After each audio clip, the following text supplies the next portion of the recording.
What's going on, guys, man? Today we got CNN describing why men are choosing to be single. Who would have ever thought CNN would even be discussing this type of topic? You know what I'm saying? But we're gonna get straight to the video. Make sure you hit that like button, make sure you hit that subscribe button. Let's get straight to it. No cap. Last week, I delved here into recent data from the CDC suggesting major problems with regard to the mental health of our adolescents, surges in depression and suicidal ideation, especially true for our girls.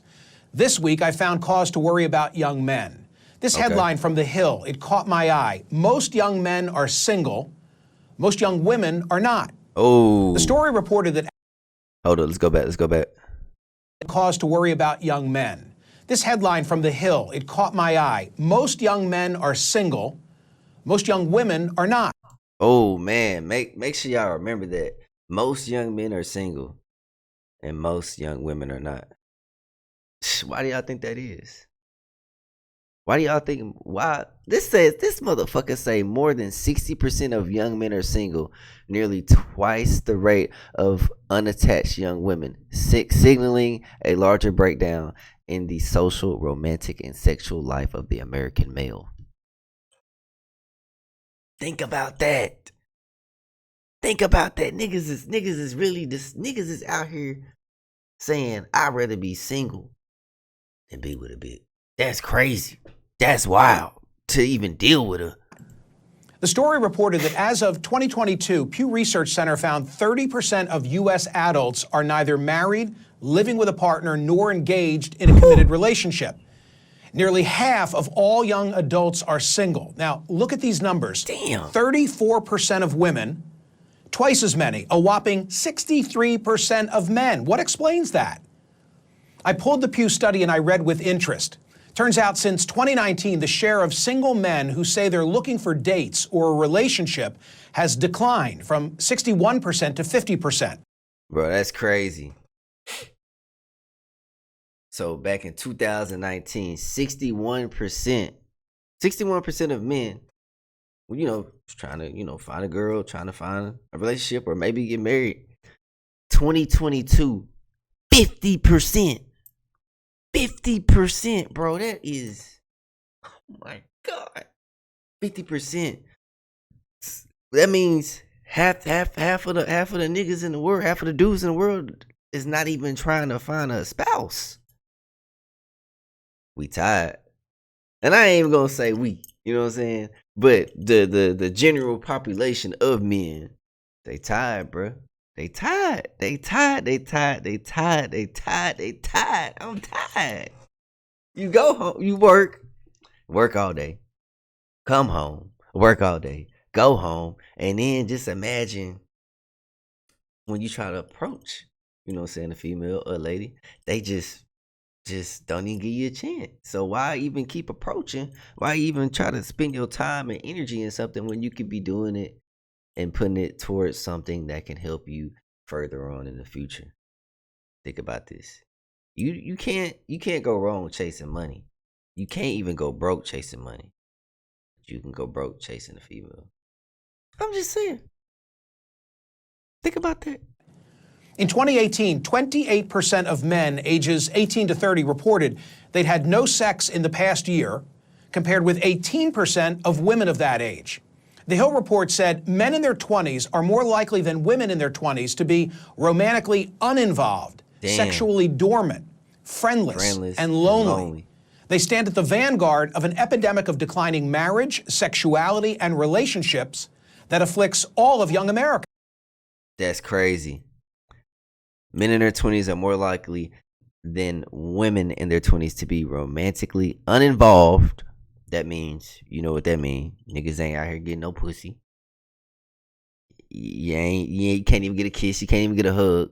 Sexually dormant. You at the crib all day. You're chilling. Friendless. Because really, after high school, shit changes. I feel like high school doesn't even prepare you for the real world. This shit is fucking vicious. This shit is no fucking joke. The real world is ugly, harsh, and the shit get real. You know what I'm saying? I still got, think about all the friends you may have or may have not have had in high school, and do you still talk to them on a day-to-day basis? No, you really don't. And if you do, it's only a few. Shit's really just crazy. This is wild. In their 20s, in your prime. Not even your prime, but like your most active time. In your 20s, you supposed to be out here slaying the puss. But niggas ain't doing that shit. Among the causes, among the factors, a reliance on social media and online porn. But also, more young women are hooking up with each other or dating and marrying slightly older men, and heterosexual women are getting more choosy.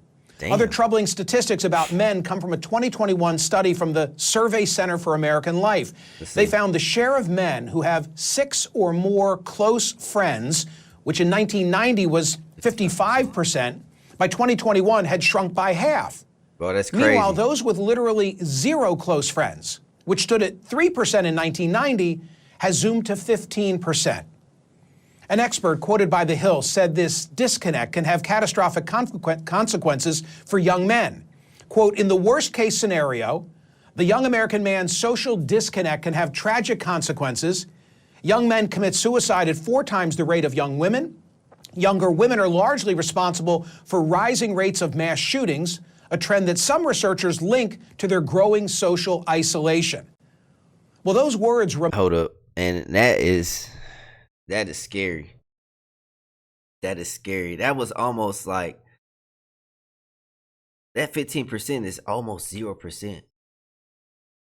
And the reason why, okay, like back in the day, in order to make friends, you have to go out and meet people. You have to go out and network. You have to go out and interact with people. You have to go talk to people. Yes, you might have to introduce yourself to a room of men and look them in the eye and be like, "How you doing? How you doing? My name is Chris from such and such. How you doing, man? Where you from? What you do?" You know, you don't have to do that nowadays. You know, everybody's on what? Everybody's on their phone.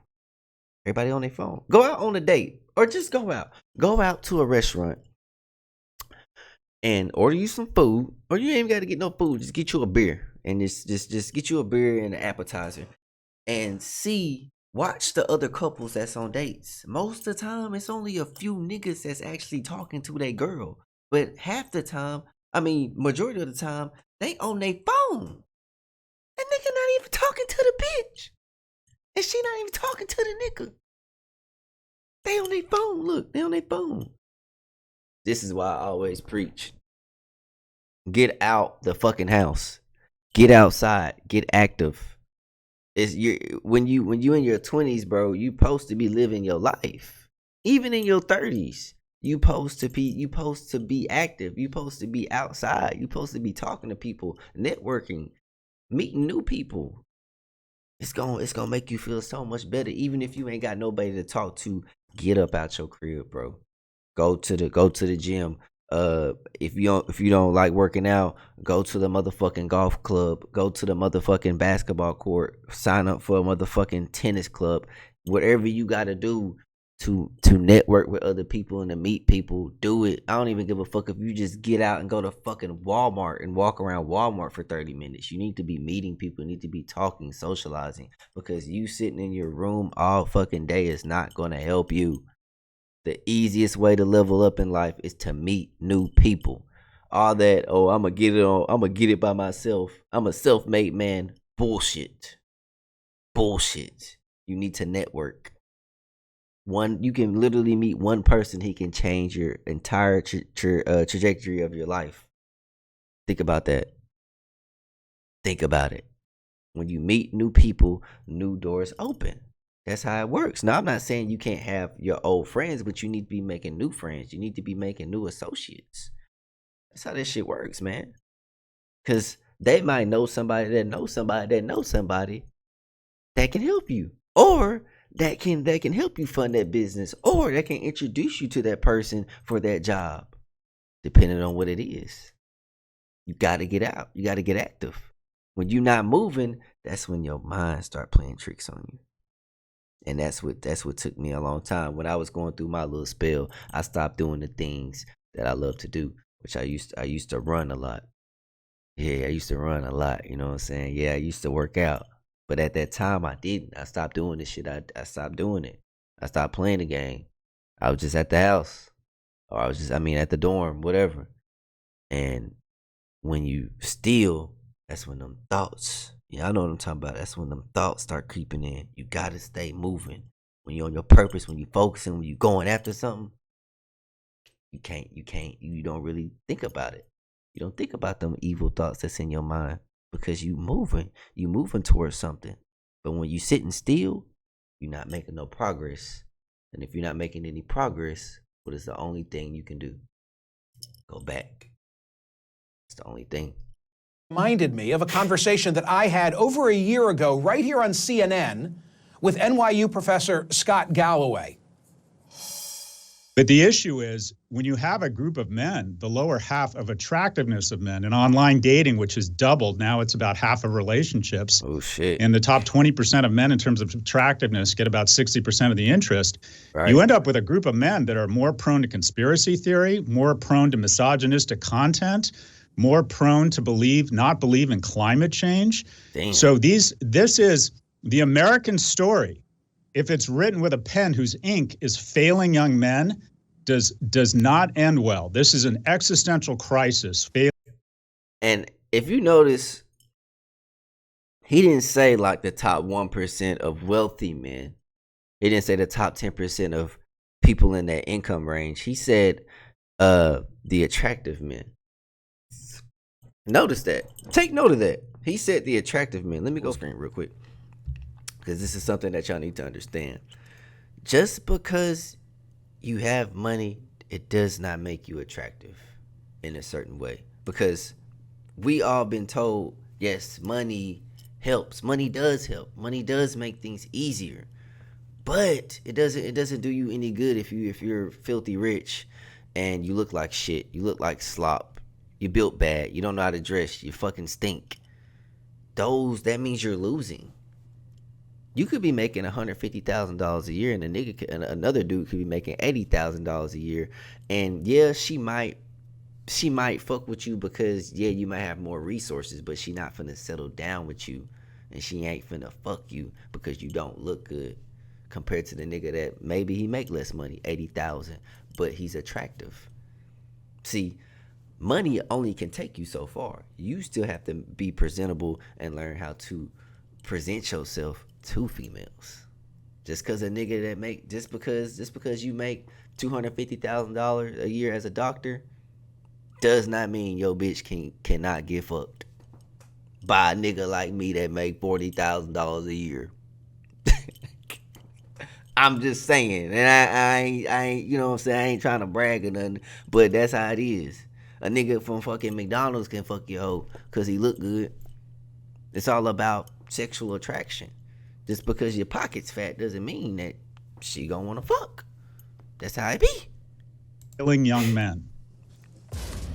As always, Professor Galloway was prescient. Back with me now is Scott Galloway. He's a professor of marketing at NYU Stern School of Business. He's a serial entrepreneur. He's the host of the Professor G podcast and author of multiple best-selling books, most recently, Adrift, America in 100 Charts. Scott, thanks for returning. Hasn't the advantage always been to those with the looks and or the money? What's changed? Let's see. First off, Michael, I just want to say thank you for raising this issue a year ago when a lot of media companies were afraid to talk about this for fear of it being pro-men was somehow being anti-women. Look, this is returning to the natural order of things. Correct. For the majority of history, a small percentage of men have had the majority of the mating opportunities. But in America, we decided to make a huge investment in what would probably be the greatest innovation in history, and that is in the middle class. From 1945 to 1947, 7 million men returned from war were discharged from the service, and we decided to give them the GI Bill, subsidized mortgages. We saw education rates go from 5 to 45%. They were valued, and we had such a strong manufacturing base that you had massive marriage and household formation. And some men were seen as more economically and emotionally viable. And you've seen the reverse happen with the offshoring of much of our manufacturing base, with a society that quite frankly doesn't value young men. When we talk about problems with people of color or women, we see it as a systemic societal problem. When we see problems or the stats that you just mentioned, we see it as accountability or that men just need to level up. But married households and household formation are better citizens. They vote, they save at twice the rate, they're less likely to commit crimes, and we have fewer and fewer viable men. We have a dearth of economically and emotionally viable men. But the middle class is an accident. Unless you invest in it, it doesn't happen. Eisenhower decided to invest $500 billion in a national highway project. And notice how he said middle class. Because in 2023, they want to eliminate the middle class. They want to wipe out the middle class. If you working for a company right now, you're at the bottom, look up how much your CEO makes. I work for Airmark. You don't know what Airmark is? Look it up. I work for Airmark. They gave this CEO a fucking whatever, a pension or a monthly salary for him to leave, and it's over $242,000 a month. Over $242,000 a month, while it's people that's below him that's barely struggling to even pay their bills, yet alone put gas in their car to go to work. And then in a lot of these places, they want you to quote unquote work hard, keep working hard, show up on time, keep doing the things that you know that you were taught to do, and then eventually you'll get promoted. Bullshit. Fucking bullshit. Fucking bullshit. HR comes down. They act like they're there to help. No, their best interest is for the business, for the company, and it's a total piece of shit. It's a total piece of shit. I'm just saying. Just look at it. Look at the numbers. They want to eliminate the middle class. The fucking housing rates are going up sky high. Sky high. Can't afford homes. You feel me? Can't afford homes. Food costs a fucking arm and a leg. Eggs is like $50. You know what I'm saying? Gas is high. It's a whole bunch of shit. And the best way for them to keep you in check is to create a weak man. To create men who can't be stable. Is to create men who cannot get a woman. That's what they want. They want you to be weak. They want you to not chase after your dreams and chase after your goals. Because the only way that you're going to succeed in 2023 and after is if you develop a high skill, some skill sets, whatever it is, it has to be high. Or you get your trade and certification in something. And then after that, you set your baseline. Or, for example, if you ain't gonna do that, you better have a motherfucking plan. You better have some motherfucking goals. Because if not, the fucking world is gonna eat you up and spit you the fuck out. I'm telling you. I am telling you. Shit gonna be fucked up. They already don't pay us enough. Mortgages keep getting higher. Housing rates keep getting higher. Food keeps getting higher. The cost of living keeps getting higher. But if you look at the pay rate, it's the same. Damn near less. They don't even want to pay you anymore. They won't even give a nigga a raise. What, work for a company for 10 to 12 years and you get a 1% raise? They're taking that shit out with taxes. Fucking bullshit. Every time I go into work, I be thinking, damn, I just made another nigga rich today. That shit pisses me the fuck off. And if you watching this video and you ain't pissed the fuck off because they not paying you your worth, you need to wake the fuck up. Cause this is the results. The rich keep getting richer, and the poor keep getting poor, and the motherfuckers in the middle class is gonna get wiped out. That's how it is. Exactly. This is some serious shit. That created tons of jobs. We have, and by the way, the tax rate back then was 91%. We raised money and we redistributed in social programs that made young people more economically viable. And then, Scott, you toss in the influence of social media and how relationships today They don't come from, in our era, happenstance and mingling, right? See? They come from swiping. What I just and tell that you. further accelerates this issue. Am I right? What I just tell you. Oh, it's been the chaser to it. I mean, to have an honest conversation about this, we have to be honest, and that is that men and women have different mating criteria. Correct. One quarter of men saying economic viability is a key criteria in a mate. 3/4 of women say that is important. And when you're on a two-dimensional format, where now it's 1 and 2 relationships begin online, it used to be 1 and 4 just a few years ago. It gets distilled down to a small number of criteria. Specifically for men, it's does she look attractive, and specifically for men, is he able to signal his ability to garner resources in the future? An average attractive male on Tinder gets swiped less than 1% of the time, and there's 3 men on Tinder for every 1 woman. Damn. So you've distilled it, you've taken out one of the key components of mating dynamics, and that is vibe, humor, body language, pheromones, the ability to be, quite frankly, a little bit persistent in the pursuit of a romantic relationship. Yep. We have no third places anymore. No place. Yep. I just said that earlier in the video. Make sure you hit that like button. Make sure you hit that subscribe button. If you are not outside,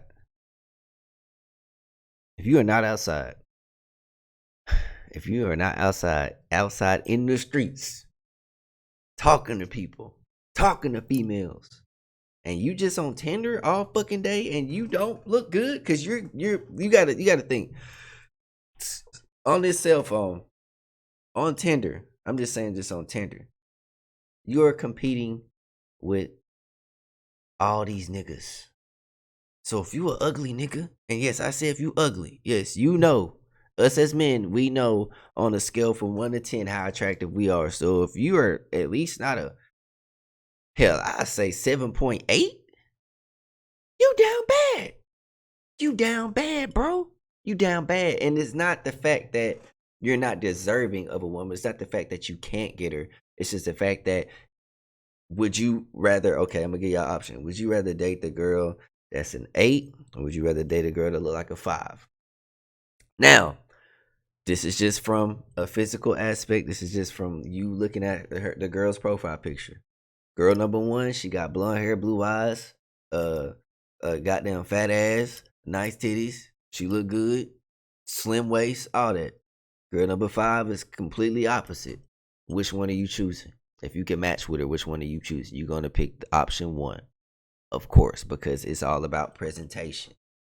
It doesn't have to deal with money. It doesn't have to deal with income. It doesn't have to deal with type of car you drive. It's all about sexual attraction. Do you look good? Are you good enough? And with women, they're going to have a unlimited amount of options. So they pick and choose. You can go like every picture on Tinder right now, bro. Clicking that motherfucker all night, and you may not match, because you want to know why? Soon as you hit that like button and they have Tinder Gold, they're going to look at your profile. He's okay, but I can do better. And then she's gonna find Brad with the fucking 8-pack that can chug a fucking beer in 2 seconds, and she's gonna match with him. That's how that shit work.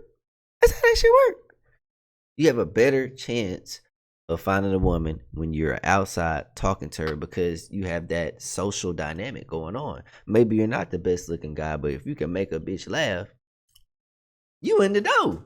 If you a cool ass nigga, if you on your shit, she can sense that. So therefore, you can work your way in. Compared to online, you really can't see that. You really can't even get the chance to show your humor or to show what you can bring to the table, because it's all through this. It's all through what do you look like, and that's where a lot of men fail. You need to be outside, communicate. Trust me. The more you go out, the more you talk, the easier it gets. Simple. Places to meet. People aren't going to bars, they aren't sports league, they aren't going to church, they aren't even going to work. So it gets distilled down to very 1 or 2 dimensional attributes. And the reality is women are much choosier than men, and they can apply those screens, and they allocate all of their attention to a small number of men. It results in just essentially at the end of the day, a lack of opportunities. Chris Williams summarized it perfectly. He called it the high heels effect. In the last 40 years, more women have graduated from college than men, and they're not interested in mating with non-college grads. They now own more homes, single women than single men. So what you have is women say they won't date anyone shorter than them, 50% of them. Effectively, what you have metaphorically over the last 40 years is women have been getting taller and taller, and men have been getting shorter and shorter.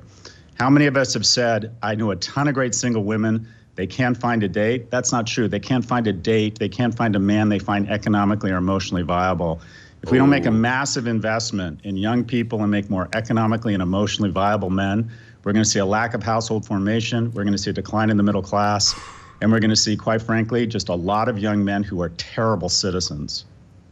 So is the answer to fix this economically, and who will champion this conversation? You felt obliged to compliment me at the outset because we had engaged on this a year ago, and here I am revisiting it. And I read into that the fact that you think that it's politically incorrect even to have this dialogue. When you're seen as advocating for men because of the 300,000-year head start we've had, it seems somehow as anti-female. There's a lot of very unfortunate misogyny online that is masquerading as being pro-men. A lot of TikTok celebrities who talk about advocating for men, it's just thinly veiled misogyny. What do we need? We need more freshman seats in colleges. We need a massive investment in vocational training. We need to figure out a way to get more permitting for housing so young people can afford housing. We need to recognize our economic policies literally allocate wealth from young people to old people. The percentage of wealth that young people control under the age of 40 has been cut from 12% to 6%. These are concerted, deliberate decisions. We did away with the child tax credit. We don't want to make it any easier for people to have kids. But seniors just got their largest cost of living adjustment increase in history. We have made the decision to make it harder and more expensive for people to find each other, for people to mate, and for people to have children. And without children, we turn into Japan and Italy, and that is we go into population decline, and our economy goes into decline. We are about to become a society by the turn of the century. There will be 8 times as many people over the age of 60 and half as many kids under the age of 5. Nursery schools will become these strange situations with old people staring through fences at these creatures they don't see in the wild called children. Is this the world we want? Do we want a lack of kids? Do we want a lack of ability to create households? The happiest, most prosperous, most purposeful people in America are middle-class families. And we have made a concerted decision to punch it in the gut and make it harder for that type of family formation. And we're going to lose prosperity and we're going to lose purpose. Damn. Yo, my bad. I had that shit. Even me, I had to listen. Everything he said, dead ass on, man. Everything he said was right on. Everything. Between females nowadays won't even date you if you're not taller than her. If you don't look like this, they ain't even gonna give you the chance. And then, like a lot of men have been advocating, have been talking about, if a woman makes more than you, most of the time she not gonna take you serious. And that's the thing that y'all have to understand, that you have to accept in reality in 2023. It's not the fact that you suck. It's not the fact that you're a loser. It's not the fact that you're not fucking Jeff Bezos. That's how it works now. You need to focus, and that's why a lot of men are not pursuing relationships, because why pursue something when I'm going to get turned down? So, for example, would you rather focus your energy on chasing women, trying to find a spouse, trying to find a mate, and maybe or not find one? Or would you try to focus your energy on your goals and what you want to be known as in life? What are your 2 options? What do you want to do? Think about that. You need to advocate your time. You need to figure out what you are trying to do in life, and then go the fuck after it all in, because it's going to get ugly. Nobody's going to save you. Nobody's going to change what the fuck is going on. And this is how the government works. This is how they control you. This is how they keep you depressed. This is how they stop you from believing in your fucking dreams. I'm telling you. This is how it works. Now, if you're watching this video, you may feel highly motivated. And then after you go back into those old habits, you're going to fall back into those old habits. You're going to keep doing the same shit that you've been doing for the last decade, 15 years, 20 years, 30 years, whatever the fuck the case may be. That's what it is. Or you're going to make it the adjustment and get on your shit. You only have two options. You only have two options. So if shit's getting expensive, if shit's hitting the fan, I need to make more money. Every day I wake up, I'm thinking, how the fuck can I make money? I need more money. What do I need to learn to make more money? And I still haven't even figured it out. You know what I'm saying? But every day, I'm thinking. I'm thinking. I'm talking to my homeboys. What you think about this? What you think about that? I'm trying this. I'm trying that. Some of y'all not even putting forth the effort towards this shit. And if you're not putting towards effort, you okay where you at. You fine with that little bullshit job. You fine with that raggedy car. You comfortable. That's all I can say. Hey y'all, it's your boy the Real Rx. Hit that like button, hit that subscribe button. I'm gone. I'm out. Y'all get on y'all shit.